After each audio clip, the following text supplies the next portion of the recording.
আসসালামু আলাইকুম। আমি বাংলাদেশি ব্লগার রোকসানা ঢাকা থেকে বলছি। প্রিয় আপু ভাইয়ারা যে যেখান থেকে আমার আজকের এই ভিডিওটি বা ব্লগটি দেখছেন, আশা করি সবাই ভালো আছেন। আল্লাহর অশেষ রহমতে আপনাদের দোয়ায় আমিও ভালো আছি। সকাল সকাল চলে আসলাম আমার রুমটাকে গুছানোর জন্য। তো সকালবেলা ঘুম থেকে উঠেই নাস্তা-টাস্তা করে এখন চলে আসছি আমার রুমটাকে গুছিয়ে নিব।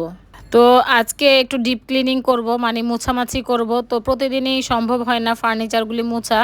তো আজকে একটু মোছামুছি করে নিব সবগুলি ফার্নিচার, মানে আমার রুমে যা যা আছে। তো এই তো দেখতেই পাচ্ছেন আমি আমার বিছানাটাকে গুছিয়ে নিচ্ছি। আর যে প্রচণ্ড গরম পড়েছে, গরমে তো কোনো কিছুই ভালো লাগছে না। তো বিছানাতেও ঘুমানো যায় না। আমার এই চাদরটা প্রায় ৪ থেকে ৫ বছর হয়ে গেছে। তো একটা জায়গায় একটু ছিঁড়েও গেছে, ফুটো হয়ে গেছে আরকি।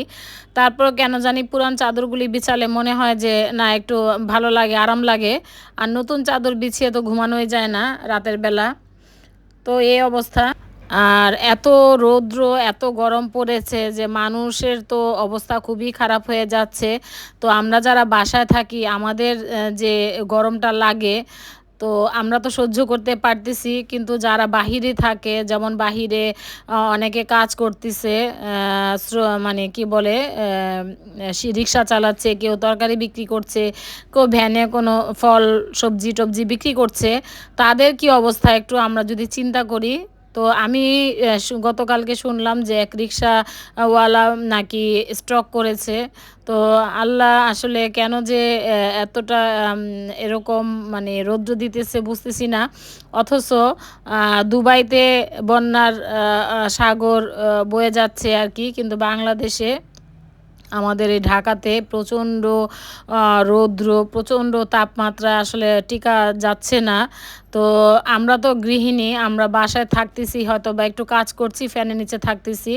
কিন্তু যারা বাহিরে কাজ করছে, যেমন বাসার লোকজনই যখন অফিসে যাচ্ছে, তারাই বা কত কষ্ট করে অফিসে যাচ্ছে, কাজ করছে। আসলে কি অবস্থা আমাদের এই দেশের বুঝতেছি না। তো যাই হোক, আমরা বেশি বেশি আল্লাহর কাছে দোয়া চাইবো যেন আল্লাহ যেন রহমত দেয়।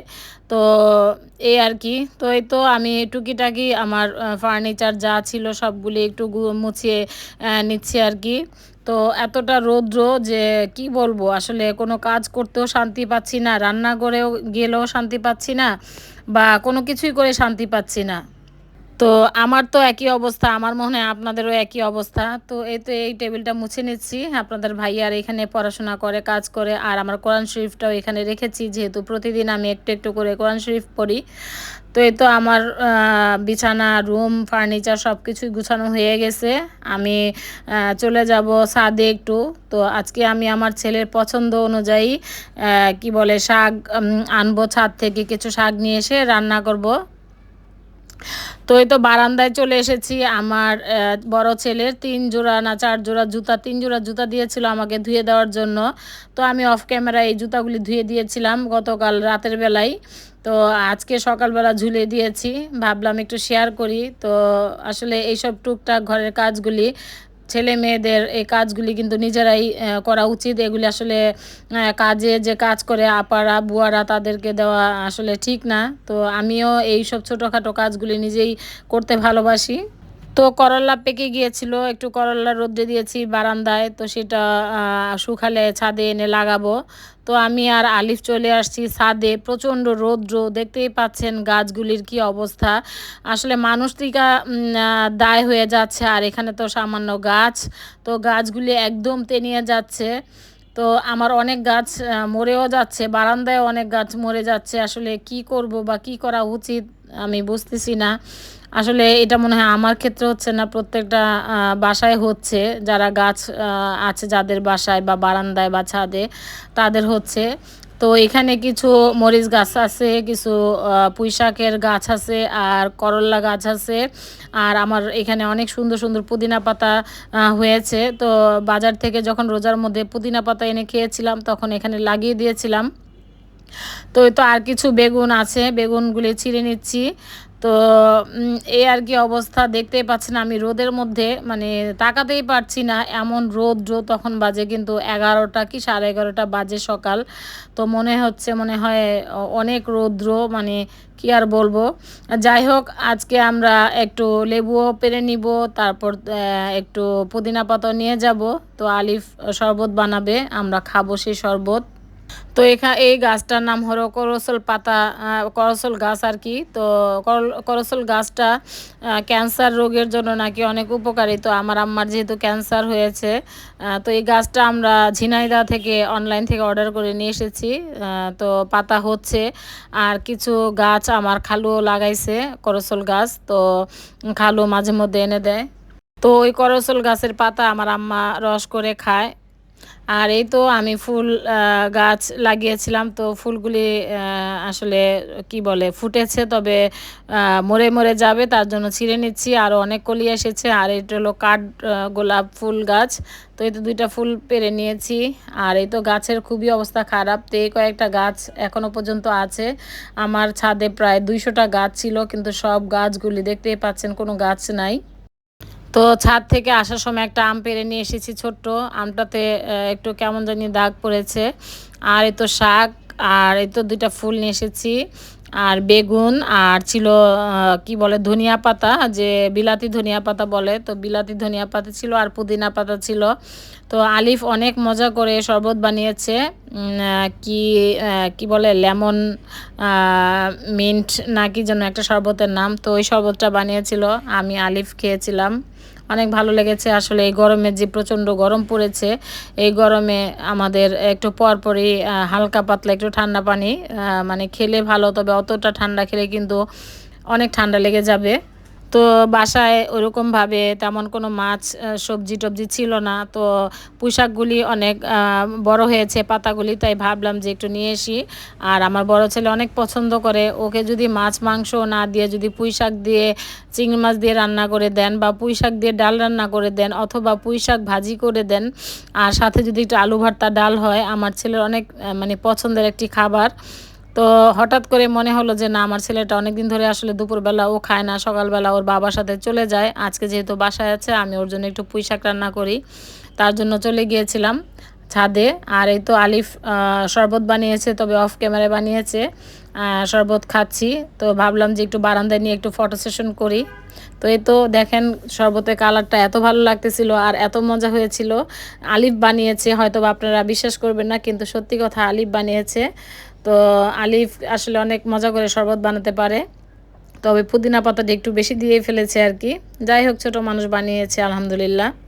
তো আমরা তো সবাই কম বেশি রান্না বান্না সব কিছুই পারি। নতুন নতুন নতুন রাঁধুনি যারা তারাও হয়তো বা পারেন, কিন্তু ভাবলাম যে একটু নতুন রাঁধুনিদের জন্য একটু দেখিয়ে দেই যে আমি পুঁই শাকটা কীভাবে রান্না করছি। তো আমি আজকে সরিষা তেল দিয়েছি আর কি। তো সরিষা তেলের মধ্যে আমি একটু রসুন আর একটু পেঁয়াজ দিয়েছি, তো ভেজে নিচ্ছি। আসলে সারাদিন আমরা সবাই কম বেশি কাজকর্ম করে থাকি। তো যাই হোক, আসলে কম বেশি বললে ভুল হবে। আচ্ছা, এর মধ্যে আমি বলে নিই, এখন আমি কিছু চিংড়ি মাছ দিয়ে দিলাম। তো আমার কেন জানি সারাটা দিনই চলে যায় রান্নাঘরে, আমি জানি না। আর অন্যান্য আপুদের কি আমার মতো অবস্থা কিনা আসলে আমি জানি না। দেখা যায় যে সকালবেলা ঘুম থেকে উঠেই চলে আসো রান্নাঘরে, নাস্তা তৈরি করো। তো বাচ্চাদেরকে দাও বা হাজব্যান্ডকে দাও, সবাইকে নাস্তা টাস্তা দিয়ে নিজেও খাইতে হয়। তো খাওয়া শেষ করতে না করতে দেখা যায় যে আমাদের রান্নার জন্য টেনশন চলে যায়। সকালবেলা কি শুরু হয়ে যায়, কি রান্না করব। তো এভাবেই কিন্তু দিনের বেশিরভাগ অংশই কিন্তু রান্নাঘরে আমাদের থাকতে হয়, আমাকে থাকতে হয়।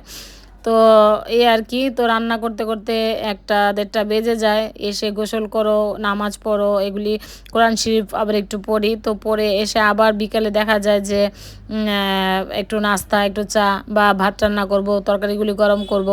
তো বেশিরভাগ কিন্তু আমরা রান্নাঘরে কাটিয়ে দেই মহিলারা। তো আমারও কেন জানি মনে হয় যে আমিই মনে হয় একাই বেশিরভাগ কাটিয়ে দেই।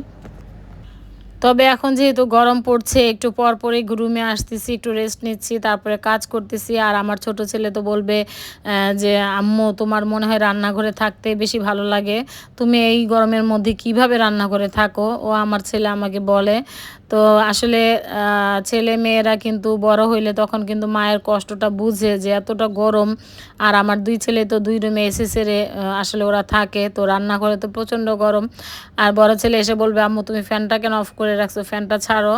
তো এরকম এই যে ছেলে মেয়েরা যে মাকে টেক কেয়ার করা, আসলে এটা কি বলবো, সত্যি খুব ভাগ্যের একটা ব্যাপার।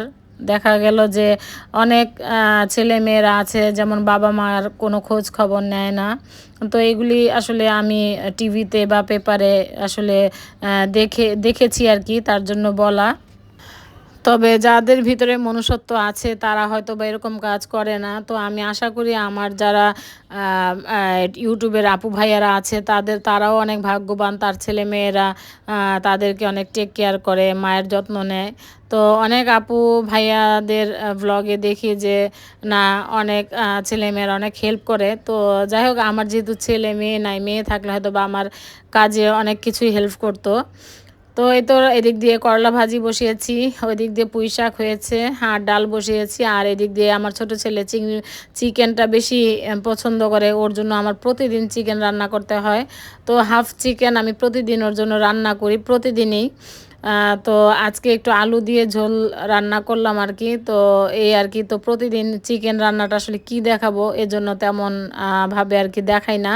তো অনেক আপুরা জানে যে আমি চিকেনটা কিভাবে রান্না করি, তো অনেক ভ্লগে আমি দেখিয়েছি আর কি। তো আমার আজকের এই সারাদিনের টুকিটাকি কাজকর্ম তো কেমন লেগেছে অবশ্যই কিন্তু কমেন্ট করে জানাবেন, প্লিজ অনুরোধ করছি। তো এই তো ভাত, ডাল, এখানে তরকারি, ঝোল আর কি, আলু দিয়ে চিকেনের ঝোল, ভাত, প্রথমটা ছিল ডাল আর কি। আর এই তো এখানে ছিল করলা ভাজি চিংড়ি মাছ দিয়ে। আর এই তো আমার বড় ছেলের পছন্দের পুঁই শাক দিয়ে চিংড়ি মাছ। তো এই ছিল আমাদের আজকের খাবার। আর বিকেলবেলা আমার আম্মা ইফতারি করতেছিল, তো আমি কি খাবো ভাবলাম যে একটু কি বলে, আমার ছেলে ওস্ট কিনে নিয়ে এসেছে, কিন্তু ওস্টটা আসলে খাচ্ছে না।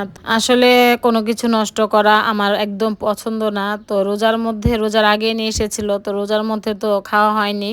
তো ভাবলাম মাঝে মধ্যে একটু খেয়ে নিব। তো আজকে একটু ওস্ট নিলাম, দুধ নিলাম, তো একটু ঢং ঢং করে খাই। তো একটু কি বলে, বাদাম কুচি করে নিলাম, কিশমিশ নিলাম, আর একটু খেজুর আর কি একটু কেটে নিলাম। তো এই তো এটা খেয়ে নিব, আর একটু চা খেয়ে নিব। তো ওই দিক দিয়ে কিন্তু আম্মা ইফতারি করতেছে। তো আপনাদের কাছে কেমন লেগেছে? আসলে বাচ্চাদের মতো না, ওস্ট কিন্তু আসলে অনেক উপকারী যদি আমরা খেতে পারি।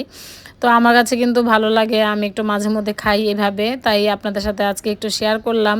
আসলে আমরা যারা হাউসওয়াইফ বা গৃহিণী বা মারা, তারা কিন্তু নিজেদের যত্ন বা নিজেদের খাওয়ার কথা কখনোই চিন্তা করি না। তো যাই হোক, আমি আমার বড় ছেলে রাতের বেলা 9টার দিকে তো প্রায় 4টা পিৎজা অর্ডার করেছে। আমাকে বারবার বলতেছিলাম, আম্মু কী খাবা কী খাবা। তো আমি যেহেতু বলতেছিলাম আমি ওস্ট খেয়েছি, আমার পেটে জায়গা নাই। তারপরে আমার ছেলে বলতেছে না, খাইতেই হবে। তো 4টা অর্ডার করেছিল পিৎজা। তো দেখতেই পাচ্ছেন আপনাদের ভাইয়া হাত দিয়ে বারবার না করতেছে, কেন এতগুলি খুলতেছো বা কেন এতগুলি এনেছো। তো আমার বড় ছেলে বলল যে 4টা অর্ডার করেছি, তো একটা নাকি গরিবদেরকে দেওয়া হয়। আসলে আমি জানি না, এই কথাটা আমি আমার ছেলের মুখে শুনেছি, সত্যিই কি ওরা দেয় কি না। যাই হোক, দিলে তো ভালো, আলহামদুলিল্লাহ। আর না দিলে তো আসলে এটা কি আমি বুঝতেছি না। তো ডমিনোস থেকে পিৎজাগুলি নিয়ে এসেছে, তো অনলাইন থেকে নিয়ে এসেছে। 4টা পিৎজা নিয়ে এসেছে, কত 1000 বা 1200 সামথিং, আমি সঠিক জানি না। তো এই তো পিৎজা খেতে খেতে আপনাদের কাছ থেকে বিদায় নিব। আর আশা করব সবাই ফুল ওয়াচ করবেন, লাইক করবেন, কারণ আমার ভিডিওতে লাইক আসে না, জানি না কেন লাইক আসতেছে না। কিন্তু একটা ভিডিও কিন্তু আমরা অনেক কষ্ট করে তৈরি করি, বানাই। যারা ইউটিউবে আছেন তারা হয়তো বা জানেন। তো অনেক আপুরা ভাইয়ারা ভাইরাল হয়ে যাচ্ছে, তারা সামনের দিকে এগিয়ে যাচ্ছে, কিন্তু আমি দেখছি যে কিছু কিছু আপুরা বা আমরা কেউ আসলে আগাতে পারছি না। তো এটা আসলে কেন পারছি না, এটা কোন দিক দিয়ে ব্যর্থ হচ্ছে আমি জানি না। তো সবাই দোয়া করবেন, মন থেকে দোয়া করবেন, আর মন থেকে আমাদের ভিডিওগুলি দেখবেন। আর যদি ভালো না লাগে তাহলে কমেন্ট করে বলবেন যে না, আপনার ভিডিও আমাদের ভালো লাগে না। প্লিজ আপনারা কমেন্ট করবেন আর ফুল ভিডিও দেখার চেষ্টা করবেন। আর সবাই অনেক ভালো থাকবেন, সুস্থ থাকবেন, আমাদের জন্য দোয়া করবেন। এই তো হাসিবা বুড়ি খাচ্ছে। তো এখানে সবাই ছিল, পিয়াল ছিল, আমরা 4 জন ছিলাম। তো এই তো সবাই খেতে খেতে আপনাদের কাছ থেকে বিদায় নিব। আমার পরিবারের জন্য সবাই দোয়া করবেন, আমি সবার জন্য দোয়া করি, মন থেকে দোয়া করি। আমি চাই যেন সবাই সামনের দিকে এগিয়ে যায়। তো আজকের মতো বিদায় নিচ্ছি। আল্লাহ হাফেজ, আসসালামু আলাইকুম।